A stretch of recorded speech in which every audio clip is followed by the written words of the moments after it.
desastre. Ô, Fábio França. Sim. Você sabe que o primeiro ataque militar, a primeira operação militar, digamos assim, que foi registrada ao vivo, foi em 1941. 1941. Então, 1941 era uma manhã de domingo tranquila, normal, as emissoras de rádio e televisão transmitindo os seus programas normais, e de repente, eis que entra um repórter. Ele entra de Honolulu, no Havaí, e ele entra com breaking news, notícia. A gente tem o som dessa transmissão que aconteceu durante o ataque japonês à base militar de Pearl Harbor, que deu oficialmente início à entrada dos Estados Unidos na Segunda Guerra Mundial, 7 de dezembro de 1941, o maior ataque até hoje a um alvo militar americano. Nós temos som. Olha o som. Vai lá. Você tem aí, Fábio? Olá, NBC. Olá, NBC. Aqui é a KCU de Honolulu, Havaí. Ele está falando do telhado, do prédio onde ele trabalha. A gente testemunhou essa manhã a visão distante de uma batalha completa de Pearl Harbor e o severo bombardeio por aviões inimigos, sem dúvida, japoneses. A cidade de Honolulu também foi atacada por danos consideráveis. Essa batalha já dura quase 3 horas. Uma das bombas caiu a 15 metros da torre da TV. Não é brincadeira, é uma verdadeira guerra. O público de Honolulu foi aconselhado a se manter em casa, longe do exército e da marinha. Houve sérios combates e por aí vai. Vamos lá. O som, como a gente pode perceber, é terrível. É o que dava. Ele foi para o alto do prédio e começou a transmitir as coisas que ele via, ouvia, e foi a primeira transmissão. O curioso desse episódio é que você tinha na costa leste um jogo de futebol que estava sendo transmitido, futebol americano. Ele entrou e depois do relato dele, boa parte das emissoras retomou a programação normal. Normal. Era um dia absolutamente anormal e algumas emissoras retomaram a programação normal e depois o assunto ganhou a dimensão que a gente sabe que ganhou. Foram mais de 2.300 mortos nessa operação, nesse ataque. 1.100 feridos, navios afundados, navios destruídos, 200 quase aviões destruídos. Foi um negócio absurdo. Então a gente ouviu a primeira transmissão ao vivo, que foi feita pelo rádio, a um ataque militar, um ataque de guerra ao vivo. Absolutamente inesperado.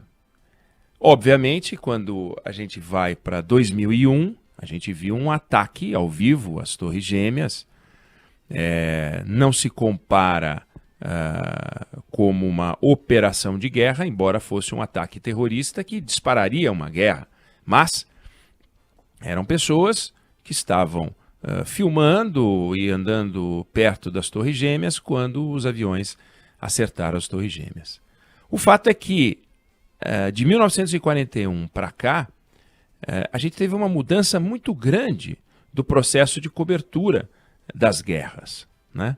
As guerras eram transmitidas por repórteres que dias depois enviavam as suas imagens, as imagens eram processadas e então transmitidas. Durante um tempo se via no cinema, depois na televisão, nas rádios, obviamente, relatos cada vez mais precisos. E as imagens de guerra começaram a chocar o mundo, cada vez mais. Toda a guerra com seu símbolo. E então você teve a Guerra do Golfo, com a transmissão realmente ao vivo de aquelas aquelas luzes correndo no céu escuro, que eram os tiros e disparos de grandes armas e tal. Mas nessa guerra que a gente está vendo agora, a guerra da Ucrânia, a gente tem um conjunto que jamais existiu. É um conjunto em que você reúne o suprassumo da capacidade de transmissão dos celulares com alta qualidade, a velocidade de transmissão desses dados, a facilidade com que as pessoas conseguem, nas suas redes sociais, mandar a informação para lá e para cá, e o uso de informações também por rede social, através dos canais oficiais. Então, os canais oficiais não se valem simplesmente ou unicamente da interlocução com a imprensa, como no passado, que era o meio de comunicação sobre, a respeito daquilo que estava acontecendo, e hoje a coisa virou um grande emaranhado.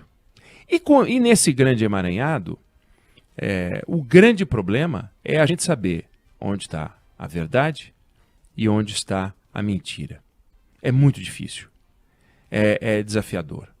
Então a gente tem imagens que foram apresentadas como sendo dessa guerra e que não era dessa guerra. E não foram poucas as imagens atribuídas a essa guerra e que não eram dessa guerra. Por exemplo, uma ucraniana erguendo o punho para um soldado russo dizendo: volte para o seu país. É o que dizia a legenda do vídeo e que foi compartilhado em redes sociais. Aí, depois, verificando os fatos, se descobriu que o soldado não era russo, a garota não era ucraniana, o soldado é israelense, a menina é uma palestina e ganhou fama há uma década. Uma imagem filmada na Cisjordânia. Não tem nada a ver com o que estava acontecendo agora. Há outros vídeos de destruição e vídeos de ataques e que não são verdadeiros, aconteceram em anos anteriores e circularam nas redes sociais. Alguns foram parar nas emissoras de televisão também, e depois corrigido, evidente. Não há, por parte da imprensa, um compromisso com o erro. Então, houve imagens que diziam respeito à invasão da Crimeia de 2014, e aí foram modificadas como se fossem de agora.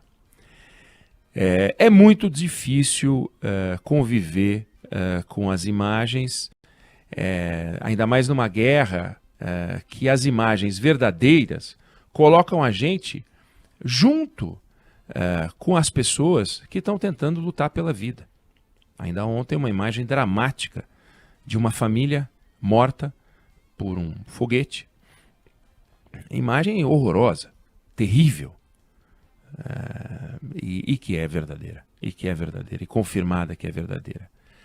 Então, o maior cuidado que a gente tem que tomar nessa guerra para acompanhar o que está acontecendo é separar a verdade da mentira. E você tem autoridades de um lado e de outro querendo colocar a sua versão sobre o que está acontecendo. E, obviamente, se você se fiar nos dados de um lado, o outro lado perdeu a guerra. E se você se fiar nos dados do outro lado, a resistência está colocando o invasor para correr. A verdade pode não estar nem no meio. A gente não sabe em que ponto está entre um extremo e outro. E aí entra o trabalho da imprensa, entra o trabalho dos checadores de fatos, entra o trabalho do tempo, as ações, para a gente poder entender o que está acontecendo. E aí, como espectadores, como observadores, como pessoas interessadas em saber para onde vai essa guerra, como ela está indo, a gente tem que tomar alguns cuidados. E o primeiro cuidado é não compartilhar informações duvidosas. A gente aprendeu isso com a Covid, mas a Covid não é visual. Claro, a gente tinha cenas das UTIs, várias cenas falsas. A gente tinha cenas, por exemplo, durante a vacinação, circulou uma imagem de um pai absolutamente revoltado porque a sua filha tinha morrido. Um drama que que não pode ser menosprezado. Aquilo é verdade. O pai perdeu a filha num posto de saúde. Mas não por causa da vacina. Não por causa da vacina, não tinha nada a ver com a vacina. E aquele vídeo foi apresentado como um pai que levou a filha para vacinar e a filha morreu. É complicado falar porque aquele pai perdeu a filha, mas não por causa da vacina. Então pessoas perversas pegam uma cena dramática e dão um novo significado, uma nova dimensão para aquilo que era verdade e se tornou mentira. Mas a gente aprendeu na Covid a conviver com as mentiras, mas as informações eram mentirosas. Agora a gente tem imagens também mentirosas. E boa parte dessas imagens mentirosas são mais dramáticas, mais fortes do que as imagens verdadeiras. E por isso, não é por outro motivo, que as fake news avançam com uma velocidade maior do que as informações verdadeiras, e a gente tem que tomar muito cuidado com isso. Já houve formas mais seguras de checar. Você vê o site que está divulgando, é um site robusto, tem lá um capítulo sobre nós para que ele se identifique, mas hoje em dia você tem até sites onde você vê sobre nós e você vai olhar e parece verdadeiro, mas é fake. Então a gente tem que tomar o maior cuidado é não compartilhar. Será, pesquisando essa imagem, que essa imagem já não foi checada por uma empresa checadora de fatos, por uma liga checadora de fatos? Verifica. Boa parte dela já foi, dada a repetição da divulgação das imagens.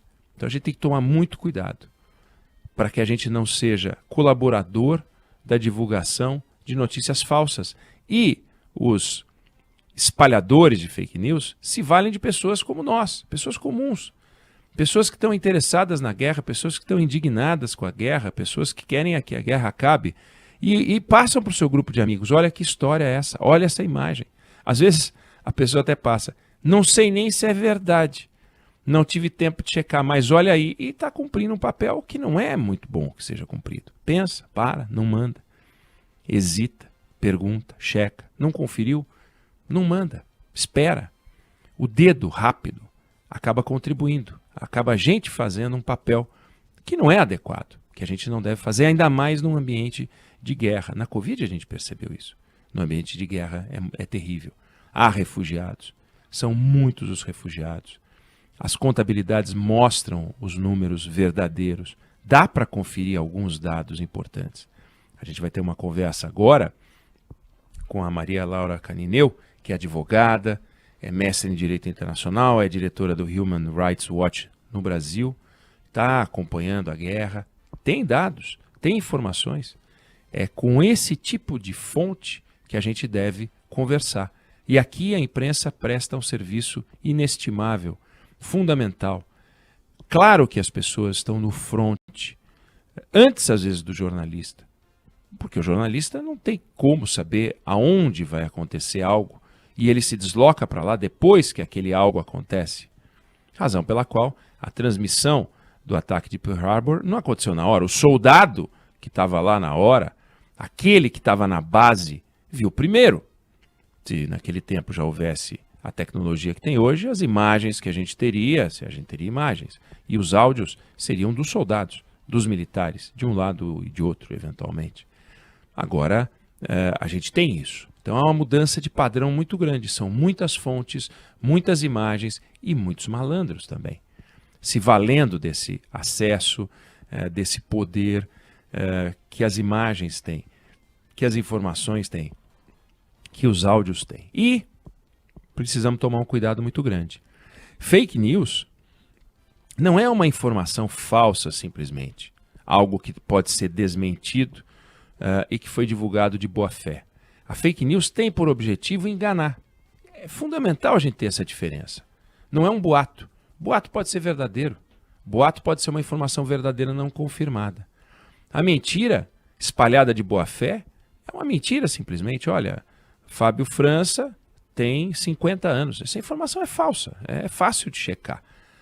Agora, a informação que tem por objetivo empulhar, enganar, distorcer a realidade, essa é a fake news. E essas fake news estão aí o tempo inteiro no Brasil, no mundo. É uma doença do nosso tempo, uma doença grave do nosso tempo, que é aplicado a outras, uma doença que é aplicada a outras doenças, como a doença do vírus ou a doença da guerra, a coisa ganha uma dimensão muito grande. Então, todo cuidado a gente tem que tomar. Na dúvida, não compartilha. Como tomar cuidados? Checa. Não conseguiu checar? Não divulga. É simples assim. Segura o dedo. Dá vontade? Dá vontade. Dá vontade de compartilhar, mas não compartilha. Segura a onda. A gente não pode colaborar com aqueles que querem destruir a verdade.